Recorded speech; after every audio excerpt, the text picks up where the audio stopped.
আমরা আমাদের সন্তানদের রক্ষা করার জন্য এসেছি, কারো বাপের প্রয়োজনে আমরা এখানে আসিনি। সে এখানে নিয়মিত প্র্যাকটিস করে। তার স্বামীর কথা সে পরিচয় দিচ্ছিল যে একদিনও গলা উঁচু করে তিনি কথা বলেননি। শেরপুরে ছিলেন, তার সন্তানকে স্নান করাচ্ছিলেন দুপুরবেলা, 100 পুলিশ এসেছে, তাকে ধরে নিয়ে গেছে, গায়ে কাপড়টা দেওয়ার সুযোগ দেওয়া হয়নি। কেন নেওয়া হয়েছে জানেন? কারণ সেই আখির স্বামীর ভাই নাকি বিএনপি করেন, এবং আজকে একই কার্ড খেলা হচ্ছে যে আমার বাবা কি করলেন সেজন্য আমি দায়ী। সারা আপা, তার বাবা ডক্টর কামাল হোসেন, হ্যাঁ, তাকে নিয়েও আজকে প্রশ্ন উঠছে, এবং আমরা নাকি বিশেষ উদ্দেশ্য চরিতার্থ করতে এখানে এসেছি। লিপি আপা আরো ভালো বলবেন। সেদিন সকাল 9:15 যেদিন কালকে আমরা তো পিটিশন দায়ের করলাম, লিপি আপা বললেন যে বাচ্চারা তো ডাক দিয়েছে রাস্তায় নামার, এদেরকে তো আবার গুলি করবে, আমরা কি কিছু করতে পারি না? এই একটা প্রশ্ন থেকে একজন আইনজীবী হিসেবে দায়বদ্ধতা থেকে আমরা এসেছি।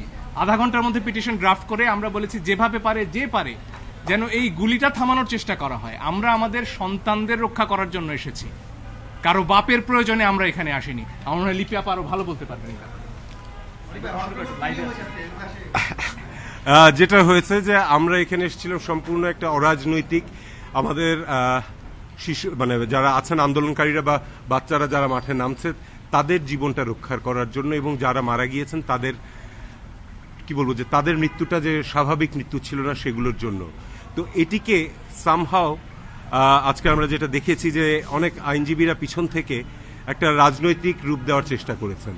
একদম পরিষ্কারভাবে বলি, এখানে আমরা কেউই কোনো রাজনীতি করার জন্য আসিনি।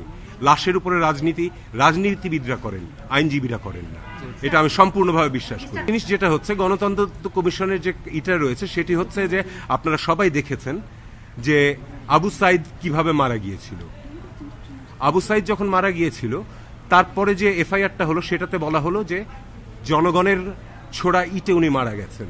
এর ফলে আমাদের নাগরিক সমাজের মধ্যে একটি অনাস্থা তৈরি হয়েছে যে এই তদন্তটা ঠিক হবে কিনা, এবং এই ঘটনার সাথে ওগুলোকে মিলানোর কোনো স্কোপ নেই।